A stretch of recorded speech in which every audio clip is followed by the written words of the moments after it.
Bears, blog, boys, you know it all, computer, analytic, geeky nerds. Michael Schneider, Tom Cavanaugh, the Bear, blog, boys, know-it-alls. Doing some podcast somewhere. Nobody wants to hear you. Geeks, you pencil-pushing, skinny jean wearing geeks, you.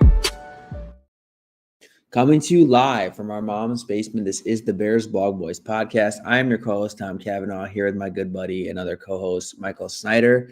Snyder, huge victory Tuesday. The Bears beat the Commanders in shocking fashion, game-winning field goal with their backup kicker. Snyder, man, that was like probably the most intense Bears game I've watched in 2 seasons, I think. Just everything that was on the line, just the feeling of the game. It was a big game feeling. Man, how was your watching experience and how are you doing, buddy?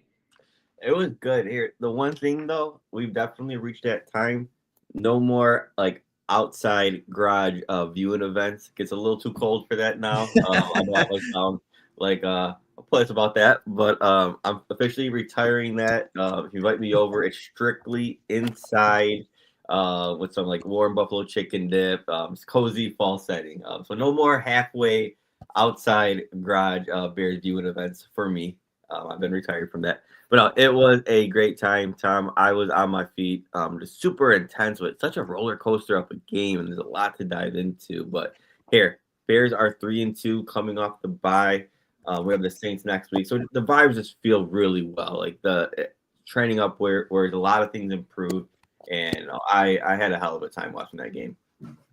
Yeah, I mean, it was an absolute roller coaster. I was definitely swearing a lot with some of those calls that they were making. My girlfriend had to tell me to calm down a few times. So, yeah, I mean, it was a roller coaster of a game. My emotions were definitely high. And it just really felt like this game meant a lot. And we saw each other over the weekend. We were talking with our buddy Matt. The Bears have a pretty easy stretch, seemingly easy stretch for the next couple of games. And like the 2 losses that they had, the Vikings game was whatever. They blew that lead, whatever. But then they lost to a really good team with the Lions.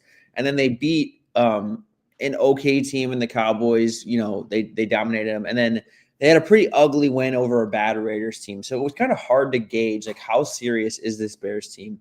And I'm not saying this win, like, shed that much more light on it, given how they won. But we were saying this was a very good measuring stick game because the Commanders are a good team and you're going on the road. So, you know, if you can hang with this team, we would feel a lot better. Not only did they hang, they upset them. And honestly, Snyder probably could have, outside of some self-inflicted mistakes and some bad calls, they probably could have really ran away with this game. I mean, the Bears not only hung in, but they basically were dominating for most of the game, in my opinion, until the end when the Commanders started to kind of find their footing on offense. So, yeah, I mean, I could not be more thrilled with how the game obviously finished. But it just goes to show you that, like, as time goes on and if they can continue to clean up those mistakes, like, the Bears can be a legit team with anybody.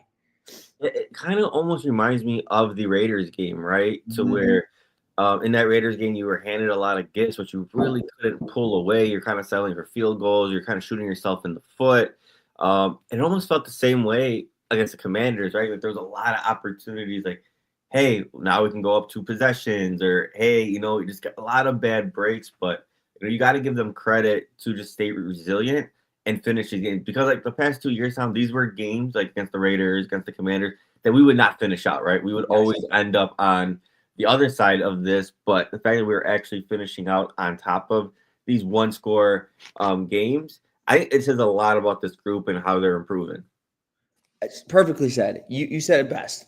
In the past, these are games they lose for sure. Like all the adversity they went through in this game, like how that touchdown got taken away from them, how someone like that 3rd down where Caleb fumbles the snap, like all those mistakes add up to the Bears not having a chance to win the game, and somehow they blow it.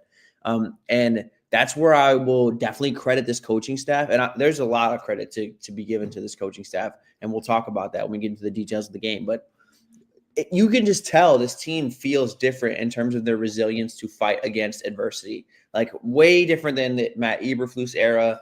And this team truly believes that they can win games when they do go through that adversity. I thought it was no different in this game. Did they need a couple things to break their way? Absolutely. But in times of the past where they did have things break their way, they would still find ways to lose the game. And it just feels the complete opposite now, where they're finding ways to win the game. And that's what matters. And Snyder, we can get into the nitty gritty of the game and talk about like kind of what went down. I think the biggest where we need to owe like everyone an apology or just kind of give them their props is the run game completely turned around. Like this was something I was not optimistic about heading into this game.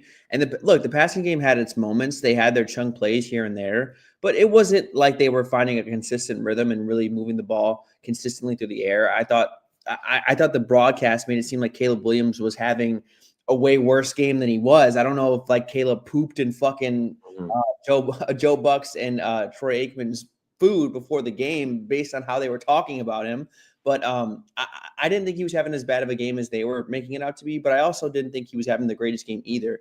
And the difference was they could really rely on this run game. Senator, the stat that sticks out to me the most when I was looking at just like how successful they were on outside runs and runs outside of the tackles, DeAndre Swift had 8 attempts for 91 yards with a success rate of 100%.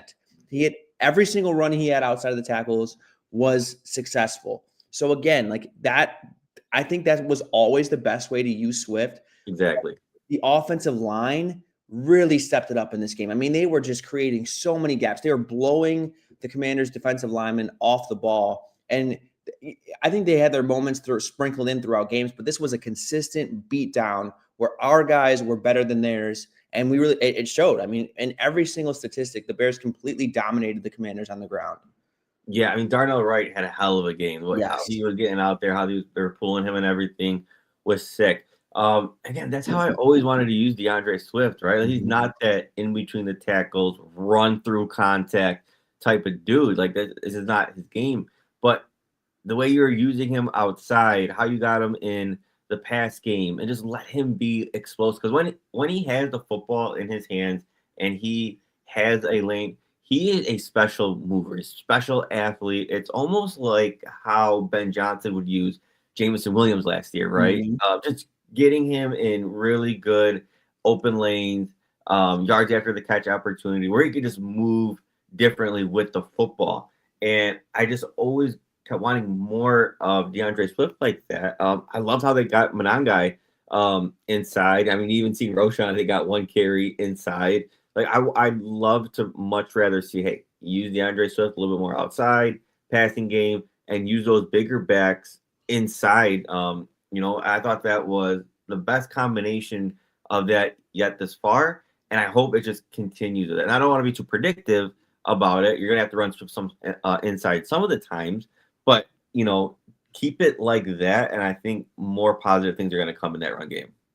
Absolutely. And you make a great point about not wanting to be too predictable. It's not like they can run outside every single time, and they didn't. Right. And to be fair to Swift, he had a good game inside the tackles too. Like it wasn't all outside. I think the Bears just run game in general, like Monangai, like you said, had his moments, but even beyond the run game too, like we saw in the passing game how impactful Swift was, and that's always been where he's at his best. Like in space, get him towards the perimeter, and he can make things happen. I mean, that touchdown he had, one-on-one, he's so hard to tackle when he's just one-on-one in space with another defender.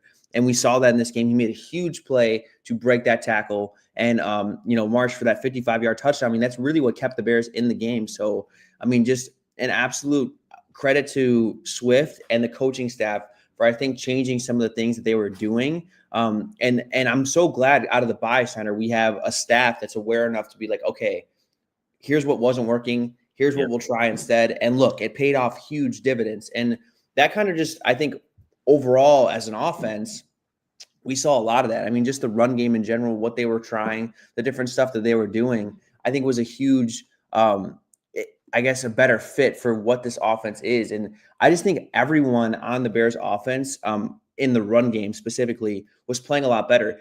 When I go back and watch the All-22s, the receivers are blocking their asses off. I mean, they're driving guys into the sideline. They're just not giving up on plays. And you saw it pay off. I mean, Swift was able to rush for that. Swift, Monangai, all those guys were able to rush for that many more yards because Rome, DJ Moore, they're all down the field blocking their asses off to pick up more yards.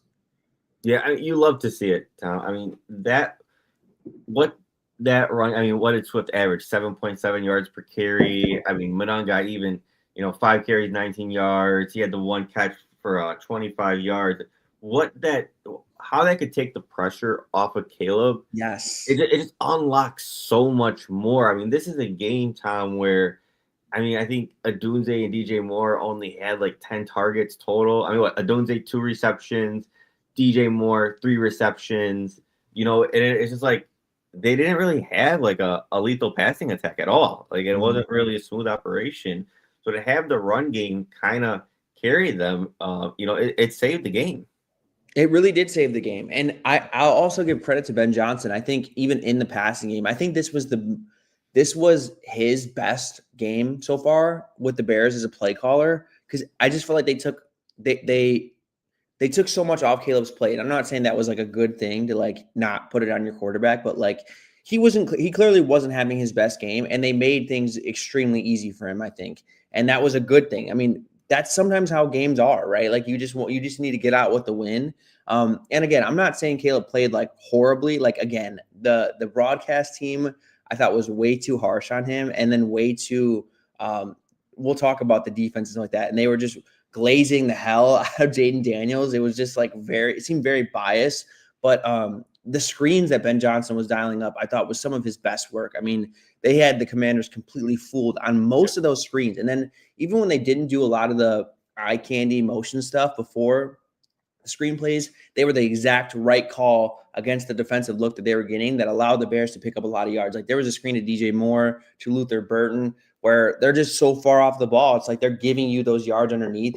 You might as well take them. So again, I thought Ben Johnson had a great game as a play caller. And they talked about that on the broadcast too. They said, we're going to really expand this offense now. Like after the bye week, we're going to do a lot more motion. We're going to open up the playbook a lot more. And I think we saw that hopefully it's because Ben Johnson has more faith in his offense as a whole, that they're going to get down the calls right. They're going to be lined up where they should be. And I thought we saw that really pay off as well.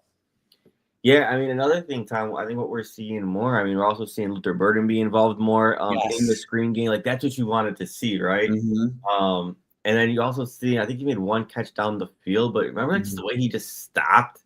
Yes. And kept going, like, that was nuts, right? Like, that's what you've seen from him at Mizzou. So I want to see him keep moving forward. I'll go back to the targets again, right? Rome obviously was number 1, 5 targets, and then DJ Moore actually matched him with 5. Then you have Burden at 4. So that's what you want to see. I actually got to go back. What you've seen actually is Zacchaeus got the 6 targets.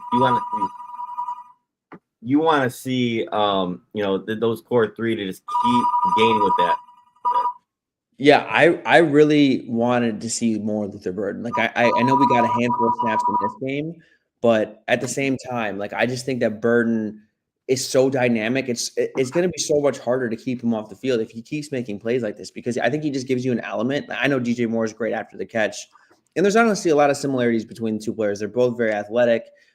They both do their best work, I think, with the ball in their hands. But I just think Luther Burden adds an element that is just so dynamic. It's probably the most dynamic player with the ball in his hands on your team that I want to see more. And look, Zacchaeus is a great player. I thought he was blocking really well. I thought sometimes Caleb hung him out to dry in this game, but also he had his fair share of mistakes. I don't think he was like maybe the most reliable target in this game. And that's kind of what he's supposed to be, right? That's why he's supposedly playing over Luther Burden, is because he's reliable. He is where he needs to be. He has that really big drop in the fourth quarter. And then also even on the Caleb miss, I think Caleb was trying to lead him into space more, and he kind of settled down. They had a miscommunication. I don't know who that was on, but yeah. And if those mistakes keep happening, I don't really see a point to not play Luther Burden more, because it seems that they want him to be that slot receiver. And whenever he's on the field and he gets the ball, it just looks so pretty. He looks like probably one of the best receivers on the team. No doubt, and he is just absolutely electric. So again, I want to see him being worked in more. Before I made that statement, I did not realize that Zacchaeus led the team in targets with 6. I just don't. appreciate him. I think he's a Gruden grinder, a good depth guy. I don't think there should be any game moving forward where Olamide Zaccheaus leads the league in targets. So I think that's one thing, Ben Johnson. I think he should clean up there and just give, spread it out to the guys that are just better talents. Yeah, and to be fair too, like on some of those Rome plays, like Rome, I thought the first big shot down the play, he absolutely dusts. I forgot who was guarding him. I think it was Mike Sanders still, like absolutely tortured him. Caleb needs to throw a better ball. That's a touchdown if he does. And then he also had the touchdown wiped off as well. And then also on that third down play where Frankie Louvu tipped the ball, if Caleb throws that a little bit earlier, I mean, that's a huge gain for Rome. So one more, Tom. It was, I think, it may have been 3rd and short where Caleb scrambled for the first down. Yeah, that too. But dude, if he kept his head up, Rome was wide open. I just don't know if Caleb trusts to make that throw, which is a little bit concerning. But and I know maybe just the mindset was, hey, let's just get this first down. Like, I get it, but man, like Rome was wide open on that. It was another one. Yeah, the Commanders, to their credit, they were doing a lot of good things in terms of throwing off the protection and kind of muddying things up coverage-wise. Like, I thought that they fooled the Bears a couple of times. Not only did they fool Caleb, but like there was a lot of times where free rushers were just kind of getting let through, and that's never a good thing. If you're throwing hot, you want it to be the guy farthest on the outside. That's like the least dangerous person. And it just felt like they were kind of blowing protections, allowing guys right up the middle. And the Commanders, to their credit, they're good at that stuff. They do a lot of things to throw off your protections. And I thought that's what was happening on a lot of the plays, especially earlier in the game. So that's something, the Bears will have to continue to work on. I don't think it's been that big of a problem until this game, but I think that's where they really were making things difficult for the Bears. They were scheming things up on the back end, and we'll talk about the Bears. I think the Bears did a lot of the similar things on defense. But yeah, I think that was giving Caleb some trouble in this passing game, some trouble where it wasn't allowing Caleb to fully trust what he was seeing because he didn't maybe have the time that he would otherwise. Fair. Snyder, other than that, I think that's a pretty good summation of what happened on offense. I think the run game was really what brought the Bears home. Also, Jake Moody, for him to have the start of his career that he did, he gets drafted really highly, he gets cut by the 49ers. I was so worried. I was like, this is a signing that comes back to haunt you.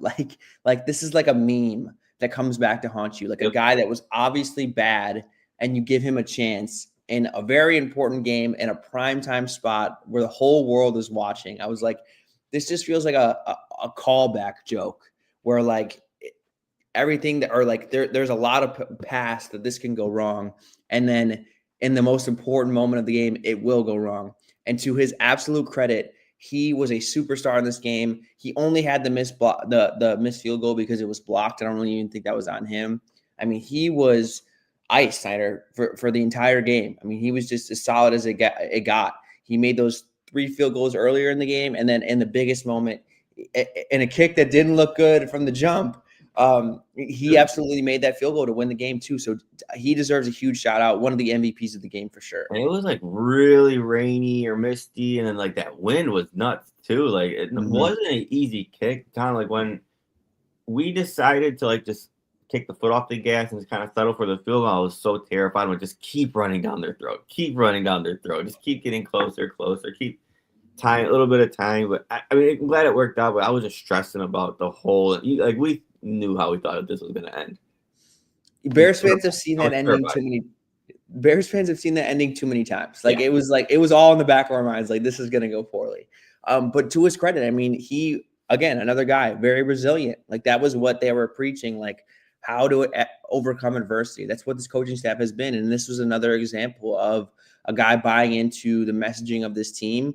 He could have went out there and absolutely stunk it. I mean, because of how his career has gone, just packed it in, gave up, but he absolutely delivered in a huge moment. I mean, a huge moment of the season, in my opinion, a season-defining moment for this Bears team. How legit are you guys to go on the road and beat the team that was in the NFC Championship last year? And they delivered. So, credit to him, credit to the special teams. I thought Torrey Taylor also had a good game, Center. Some very impactful punts. towards the end, where again, a guy that's been kind of up and down, really gave the Bears some good field position to come through with this game. And that could probably transition to defense, Snyder, because we have been incredibly critical of the defensive line. And look, I don't think they played like amazing by any means, but I absolutely loved what Dennis Allen was doing with his pass rush. I think this was the way the Bears are going to have to generate pressure. The Bears blitzed a season high 15 times this game, and that's on a per game basis. They blitzed Jaden Daniels 15 times, and he was pressured on 53% of those dropbacks. I mean, just a huge difference in what we've seen so far from this Bears team. That they had blitzed Dak Prescott 11 times, but again, that was in a game script that Dak had to pass from like halftime because the Bears were up so big. This was a neutral game script throughout the game, and the Bears kept their foot on the gas, and it paid off. I mean, they pressured Jaden Daniels more than they had pressured any other quarterback. So this was a huge difference in what they were doing. And I thought the defensive line was perfect for what they were doing because, yeah, this defense might not have the talent or like the speed to win one-on-ones quickly, but what they can do, because they're bigger bodies and stuff like that, they can occupy blockers, they can hold gaps, and they can allow those second-level players to scheme it up and to get free rushers. And Jaden Daniels, I thought that's what happened. And there was a couple bullshit penalties, too, that I think they could have resulted in even more pressure if those plays would have counted. So I just absolutely love the game plan, and I think this is the formula that the Bears are going to have to continue to lay into because, again, Jaden Daniels is a good quarterback against the blitz. He's been one of the best since he's been drafted, and they were still affecting him with everything they were able to throw at him. Yeah, I mean, you love to see it. I like the creativity. I like how you kind of sent Brisker down their home a little bit. I hate blaming stuff on the refs because it's always like it just is what it is, right? I would say, and again, I am never one to like point the finger at the ref blew this, ref blew this. I think you always got to take accountability as a team or just talk where you could have prevented yourself to be in a situation. This one was rough. I thought the penalties on like Nashawn Wright, and then I thought that one where Brisker kind of got thrown into Jaden Daniels. I thought all that was ridiculous. It just kept giving them life after life after life. So I mean, you combine it like where the Bears kind of shot themselves in the foot, and then you take away those penalties. Like this is a game that the Bears really, really could have taken control of, and it sucked to see the refs kind of get in the way of that. What is one of the games where I really actually got upset about that?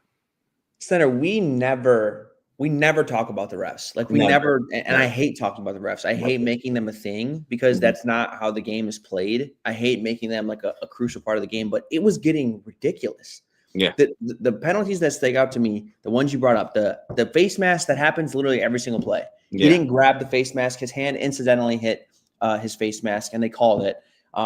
Also, another one that was crazy, the Colston Loveland offensive pass interference. Yep. I mean, again, that play happens every single game, right? Like it happens multiple times a game. So again, that I thought was the takeaway of the touchdown, absolutely ridiculous. The broadcast team gives the refs every single benefit of the doubt. They couldn't even see it. No. Just a ridiculous penalty that was non-existent. So, I mean, yeah, I don't want to go through them all, but there was a couple ridiculous ones that should not have been called, and it ended up giving the Commanders life. And again, kept them in a game maybe that they shouldn't have even been in. So, yeah, I thought the officiating was absolutely horrible, and still the Bears were able to overcome and have success on both sides of the ball in the areas of the Bears team that we thought were the weakest. That was the biggest turnaround and most encouraging point. They kind of showed a lot of resilience in areas that were failing them earlier in the season, and they really came through in a big way in this game to overcome and ultimately win. Yeah, I mean, they also improved against the run big time as well. Like, yes. I thought this offense was just going to run it down our throats. And don't get me wrong, like, they're rushed okay against us, but it wasn't like that, 200 yards or the Lions type of impact. The Bears really held their own there, and it made Jaden Daniels have to work for everything he got. So, again, I was very pleased. Overall, offense, defense, everyone stepped up. Snyder, what I thought was a huge difference in the run game, not only did the defensive line play better, I'm going back and watching them. I just thought the linebackers were super slow to fill, and just some of the secondary players too, like Nashawn Wright, a couple of those players. Having Kyler Gordon and TJ Edwards back, I think, was a huge difference in this game, especially against the run game. Those guys fly to the football. They know exactly where they need to be to fill, and we saw it. I think that there was very few runs in this game. I think there was only like one that was past 10 yards from Ja'Cory Krosky-Merritt, where they got past the second level. And I think having TJ Edwards back and having Kyler Gordon back, you saw it pay dividends right away. And maybe we underrated how important they are to the run defense, because it was a totally different game. And I thought too, the defensive line just kind of had enough, and they were not going to be pushed around like they had been in previous games. My biggest concern heading into this game was stopping the Commanders' run, because they do a lot of cool stuff. They incorporate Jaden Daniels, and the Bears had a plan for it right away. I don't know if you caught this, but when you watch how the Commanders kind of involve Jaden Daniels, they do a lot of like the fake read option stuff, to where you have to kind of account for Jaden Daniels. Every single time they did that, Montez Sweat was clocking Jaden Daniels. He was like, yep. if you're gonna fake it, we're gonna make you pay for it. Like, if you're gonna be an option, we're gonna crash down and scrape over to you every single time. And I thought it played a huge effect. They didn't run Jaden Daniels on design runs that many times. And I think most of his running yards were from scrambles. And also, I think it made them pretty one-dimensional, that they weren't going to run Jaden Daniels. You knew exactly where the ball was going. And I thought the Bears did a really good job of making them predictable as well. Really well said, Tom. I mean, they were smacking the shit out of him. Yes. Putting him on his ass. I think there was times where, like, he was scrambling, but it only went for like a couple of yards, and like in that scramble, again, hit the shit out of him again. Yeah, I mean, I thought that, he had his moments where he kept the offense alive. I think he was kind of like more of like a pesky scrambler, but we know he can really gash you with his legs and really make you pay for it. And I don't think there was ever a moment where I really felt that. I'd have to go back and like really look at the stats. But yeah, I just thought overall they had a really good game plan. I thought they were more comfortable playing man coverage that was, hit or miss. They had Tyreek Stevenson allowed that big play to Jalen Lane. Yeah. But outside of that, I thought he had a pretty good game. I don't think he was really targeted a whole lot, especially after last year where he was getting a lot of criticism. I thought outside of that one play, he had he had a pretty solid game. Yep. Nashawn Wright, I thought, struggled, and I think if Jalen Johnson is in that game, they don't allow that touchdown to Luke McCaffrey. But all in all, Snyder, I thought that this was a good performance and exactly what we needed to see from a struggling front. That was the big test. Unlike the Commanders didn't even have that great of an offensive line. Can you salvage something? Like, can you find some formula to affect the passer? And I thought they did in a huge way in this game. I mean, they were pressuring Jaden Daniels way more than they had pressured anybody else this season. Right. The way this defensive line stepped up and how it impacted everything else. Again, the turnaround for the position groups that we didn't expect, it was great. Defensive line, running back, they definitely saved this game. They really did. I'm just looking at some stats against in week 5 for the Commanders against the Bears. Give me 1 second. This is bad podcasting. But they were pressured 34% of the time in this game, which is, I think, I'm on the wrong game. Keep thinking yesterday was week 5 because the Bears have only played 4 games. So they pressured him 36% of the time. And then from a rushing perspective, this was one of their worst run performances. They had a negative 11.1 EPA with a success rate of 38.7%. They only had 1 yard in terms of rushing yards over expected. So again, the Bears did a great job of stymieing their run game, which was my huge concern heading into this game. So I don't think that you can understate Kyler Gordon and TJ Edwards' importance to this defense enough. And we really saw that come to light. Again, another guy I want to highlight, I thought Montez Sweat was awesome. I thought he was great as a pass rusher in individual situations and also as a run defender. I mean, his motor was really, really on. Again, this was a revenge game for him, especially how last year went. I could see where this game meant a lot. And he really turned it on, Snyder, and he really came to play in this one as well. I'm pretty sure he had one of the forced fumbles, too. Yeah. Like earlier on, that was recovered, too. Again, it's a lot of opportunity. I mean, the Bears, overall, Tom, when it comes to their defense, it's funny. I think the Windy City Productions tweeted this out like maybe a week ago that like the Bears defense is funny. It's like either we give up a touchdown or we get a turnover. I think the Bears are really up there in turnovers this year. Right, which is usually like kind of like again, like you got to look at it too. Like the forced fumble, the interception were awesome, but like at the very end of the game, Jane Daniels clearly the ball just slips out of his hand. It's fluky, but hey, they capitalize, right? And that's what you need to do. They capitalize.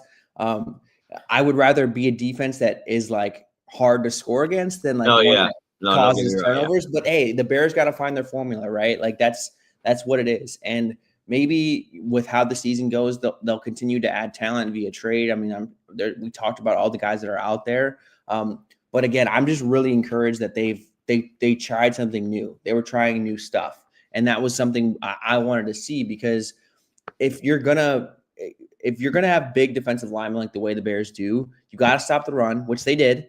And then I think, have to be able to generate pressure through blitzing, 5-man rushes. And again, that's what they did. And Dennis Allen, I thought he showed why he is a really good defensive coordinator still. Like, I think I had my concerns through the first 4 weeks because they kept trying stuff that wasn't working. He scrapped all of that, a different game plan, just felt like a different team. And again, it just has me really encouraged about the Bears moving forward. Yes, I mean, I never doubted the coaching staff, offensively, defensively, and the coach.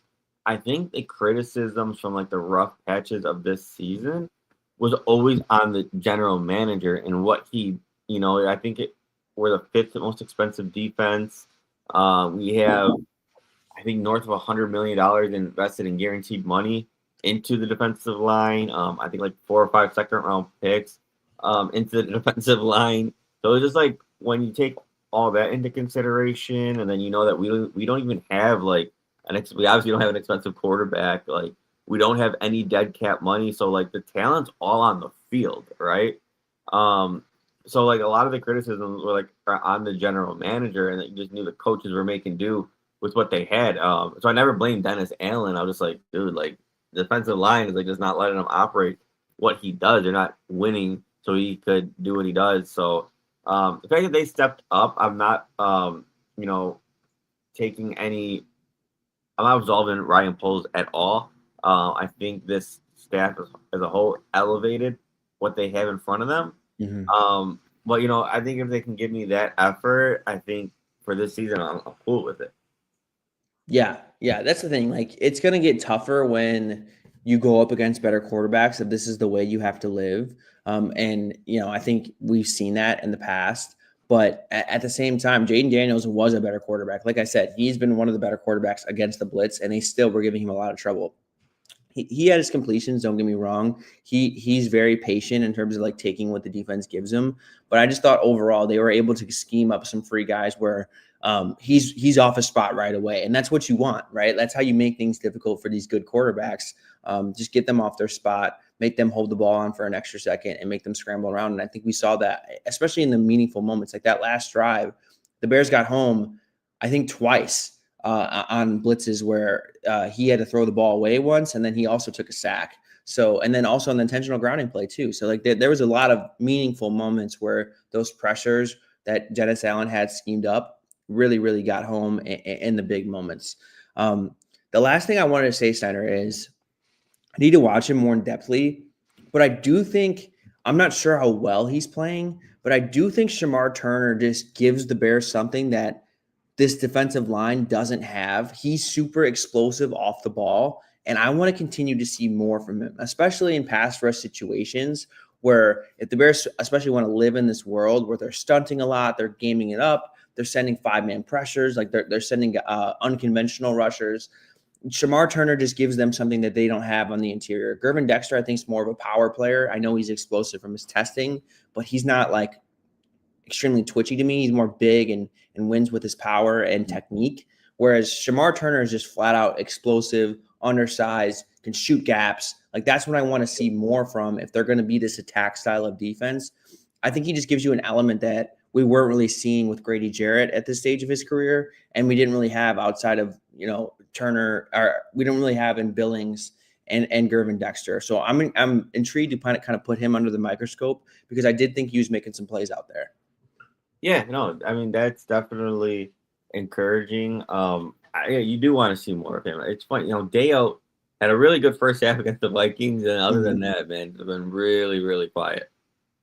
Yeah, he hasn't really done. I mean, I didn't notice him, and again, I'm still watching the All-22s. They just dropped, and I'm gonna go back and watch the defense and like really focus on who was making a difference. But yeah, I mean, I think if you continue to use him where he can be a guy that just occupies blockers because he's big, long, he's strong.